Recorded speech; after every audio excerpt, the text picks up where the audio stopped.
Silakan Mbak ya. Silakan Anda presentasikan ya, singkat padat jelas. Sebelumnya izin untuk presentasi dari proyek kami. Assalamualaikum warahmatullahi wabarakatuh. Waalaikumsalam warahmatullahi wabarakatuh. Di sini kami akan mempresentasikan studi kasus mengenai aplikasi AC regulator bidireksional satu fasa dengan beban lampu. Kelompok kami beranggotakan saya sendiri, Nurisna Rahmawati, dengan nomor induk mahasiswa 20 50 12 44 008. Lalu ada Mbak Rahmah Rizky Rufaidah yang juga join di Zoom ini dengan nomor induk mahasiswa 20 50 12 44 008. Lalu 011. Lalu ada Mbak Rena Rahayu dengan nomor induk mahasiswa 20 50 12 44 027. Untuk pendahuluan dan deskripsi proyek kami, untuk judul proyeknya yaitu aplikasi AC regulator bidireksional satu fasa dengan beban lampu. Tujuan dari proyek kami, yang pertama, mengetahui cara kerja rangkaian AC regulator bidireksional, khususnya aplikasi pada lampu dimmer. Kedua, mengembangkan aplikasi lampu dimmer dengan IoT menggunakan platform Visual Studio. Untuk manfaat proyek, yang pertama, dapat memudahkan dalam mengatur terang dan redupnya lampu dengan lebih mudah. Kedua, menunjang kemanfaatan perkembangan teknologi yang ada, yaitu dengan pemanfaatan IoT. Untuk deskripsi proyeknya, proyek merupakan pengaplikasian rangkaian AC regulator bidireksional satu fasa pada lampu dimmer yang diintegrasikan menggunakan IoT melalui platform Visual Studio. Untuk batasan proyek kami, yaitu proyek ini menggunakan sumber listrik tegangan AC satu fasa dan digunakan untuk mengubah sumber listrik AC menjadi listrik AC dengan tegangan dan frekuensi yang berbeda atau dapat dikendalikan. Untuk peran dari masing-masing mahasiswanya, yaitu dalam proyek kali ini, kami semua bekerja secara bersama-sama. Dari pertama menentukan pilihan proyek, merangkai proyek, membuat dan menyelesaikan artikel, serta laporan penelitian. Dalam merangkai proyek, kami membeli komponen, mendesain rangkaian proyek, memprogram proyek, dan memastikan proyek berjalan sesuai tanpa gangguan. Dalam mengerjakan PPT dan juga artikel, kami mengerjakannya secara bersama-sama. Pekerjaannya kami kerjakan di lingkungan kampus FTUNY. Mungkin untuk slide selanjutnya bisa dilanjut oleh Mbak Rahmah. Saya persilahkan. Baik, terima kasih. Selanjutnya, implementasi proyek atau perencanaan. Perencanaan proyek kami yaitu dibuat menggunakan rangkaian AC regulator bidireksional satu fasa yang dapat dikendalikan melalui platform Visual Studio. Nah, untuk gambar rancangan proyek dapat dilihat pada layar berikut. Next. Lalu selanjutnya, pelaksanaan proyek. Yang pertama yaitu kami merangkai rangkaian AC regulator bidireksional menggunakan Proteus. Yang kedua, membuat program dengan menggunakan ESP8266 dan Visual Studio. Ketiga, menentukan komponen yang diperlukan untuk merangkai secara hardware. 4, merangkai rangkaian sesuai dengan rangkaian yang telah dibuat di Proteus dengan komponen yang telah ada. Dan yang kelima yaitu melakukan uji coba rangkaian menggunakan program yang sebelumnya telah dibuat. Nah, pada layar samping kanan merupakan salah beberapa dokumentasi yang telah kami laksanakan pada implementasi proyek. Next. Lalu kemudian yaitu alat dan bahan yang kami gunakan dalam proyek kali ini. Yang pertama yaitu sensor tegangan AC, kedua ESP8266, 3 MOC 3021, 4 teriak BT139, 5 resistor baik 1 K, 10K, dan 33 ohm. Yang keenam, trafo 1 ampere. Ketujuh, optocoupler PC817. 8, bridge rectifier 3 ampere. 9, push button. 10, kabel jumper. 11 lampu 5 watt, 12 fitting lampu, 13 kabel dan colokan, dan yang terakhir yaitu PCB lubang atau PCB bolong. Next.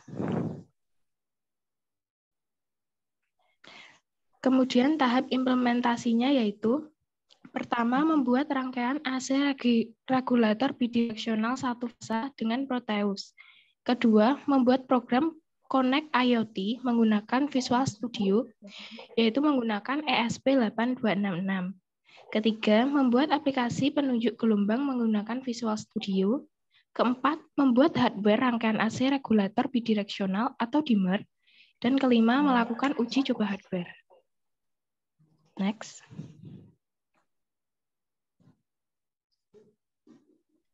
Oke, mungkin selanjutnya bisa dilanjut oleh saya.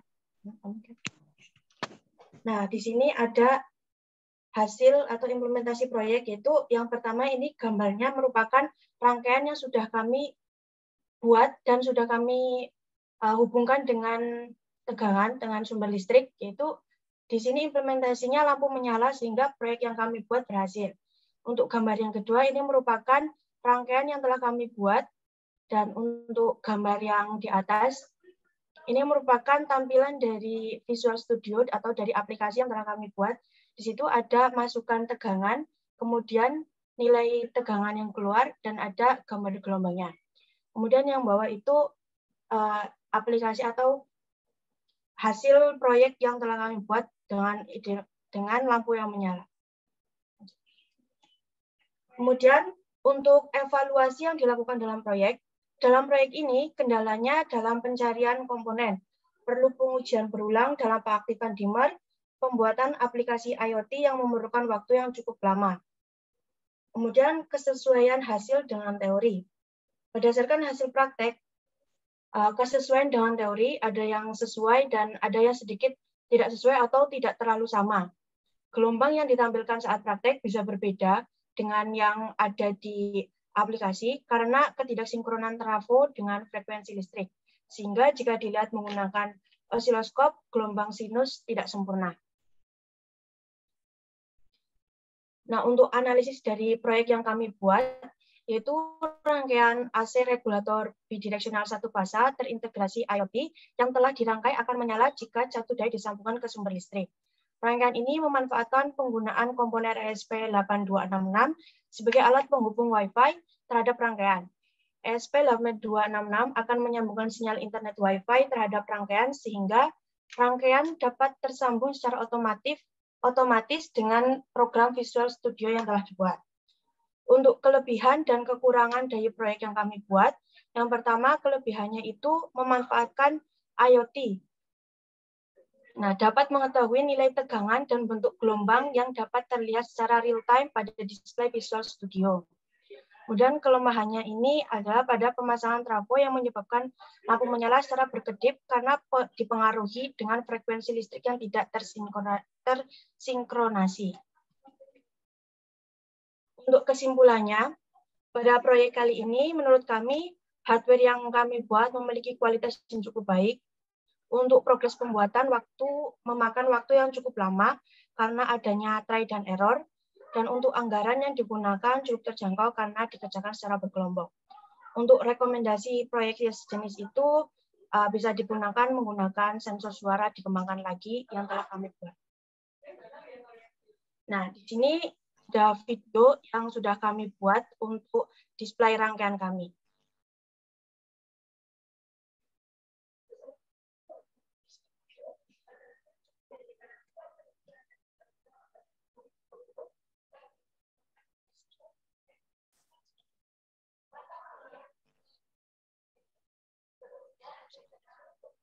Agak dipercepat, Mbak ya.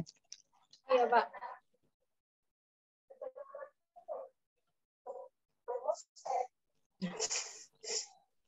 Ini merupakan aplikasi rangkaian AC bidireksional satu fasa yaitu lampu dimmer. Di sini kami menggunakan sumber input dari trafo non-CP 1 ampere. Yang sumbernya langsung kami ambil dari step kontak listrik rumah. Trafo lalu digabungkan ke rumus ESP8266 sebagai input, kemudian outputnya yaitu berupa lampu dimmer yang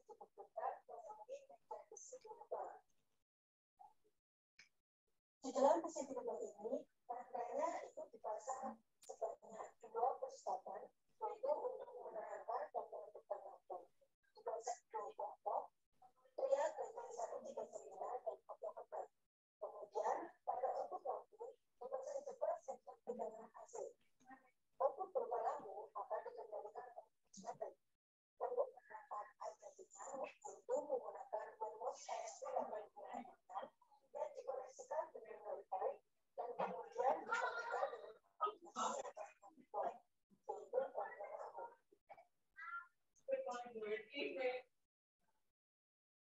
Videonya ada suara. Dari aplikasi lampu yang kami buat menggunakan TV.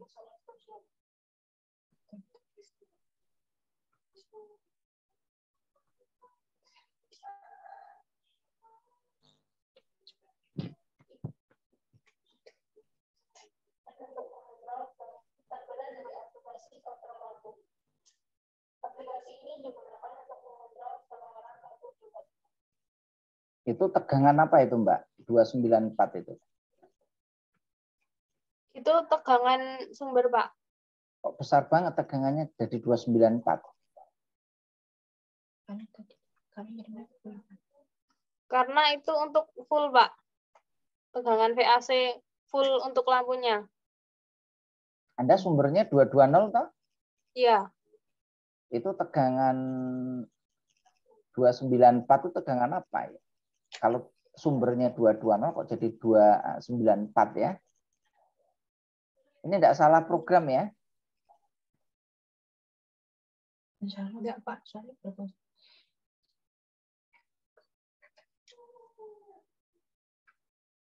Oke.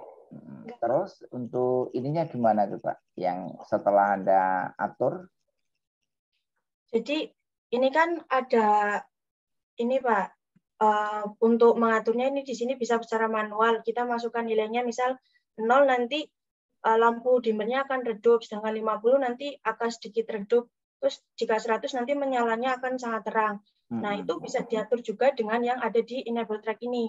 Jika semakin ke kanan kan nilainya semakin besar. Nah, itu akan mempengaruhi nilai tegangan dan juga nyala lampunya. Semakin ke kanan nanti tegangannya akan semakin besar dan juga nyala lampunya akan semakin terang. Juga sebaliknya, jika dikecilkan nyala lampunya akan semakin sedikit atau redup dan nanti tegangannya juga akan turun, Pak. Anda diukur pakai multi enggak itu tegangannya? Ini kan 294 ya. Kalau diukur pakai multi benar 294 enggak? Kalau untuk multimeter belum, Pak. Kami belum melakukan pengukuran dengan multi. Nah, ini penting nanti harus dikalibrasi ini ya. Jangan sampai nanti ini saya agak ragu-ragu masalahnya kalau 294 ini udah putus lampunya. Ya. Kalau lampu dikasih 294 volt itu lampu udah putus ini udah tinggi sekali. Paham ya? Pak. Ya. Paham, Pak. Nanti dicek ya, dipakai multi ini berapa ya. Kalau Ya, nanti Pak. ini digeser lagi berapa? Ini jangan-jangan Anda salah di ini ya. Di apa namanya? Programnya, kalibrasinya. Jadi nanti harus dicek dulu pakai multi itu berapa. Tegangan di multi nanti ketemu berapa, nanti yang ditampilkan di sini rumusnya nanti harus dirubah. Supaya nanti bisa tepat.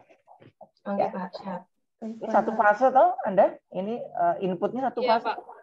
Ya kalau Iya, satu Pak. fase kan tegangan maksimalnya PLN itu 220 ya. Jadi mestinya maksimal itu 220, minimal 0 ya. Kalau nggak bisa 0 ya minimal berapa? Biasanya kan nggak bisa sampai 0 ya. Siapa? Oke, Pak. Oke, ini bisa diatur ya tegangannya ini ya. Oke, 269. Coba yang lain lagi. Pak. Bisa sampai paling kecil berapa itu? Ini Paling kecil bisa 0, Pak. Coba ada nggak di situ ditampilkan 0? Ada, Pak. Sebentar, ini yang 100, Pak. Jadi nyala lampunya semakin terang. Semakin terang. Ini lampunya berapa watt ini? 5 watt, Pak. 5 watt. Oke. Nah, ini kalau misal kami inputnya 0, nanti lampunya akan mati, Pak. Bentar.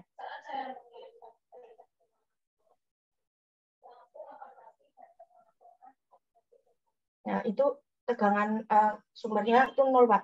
Masukannya 0, sehingga lampunya redup, Pak. Nah, tegangannya itu udah turun jadi 165. Untuk tegangannya juga kadang tidak terlalu sinkron ya, Pak, karena pengaruh Wi-Fi-nya juga, Pak. Harus kuat banget kalau Wi-Fi-nya itu. Ya, oke. Masalah itu juga pengaruh ya.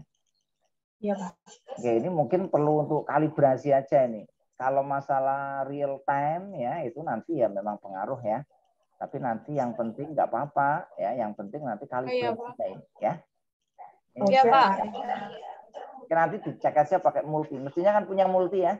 Begitu di sini menunjukkan 294, nanti di lampu diukur tegangannya berapa ya.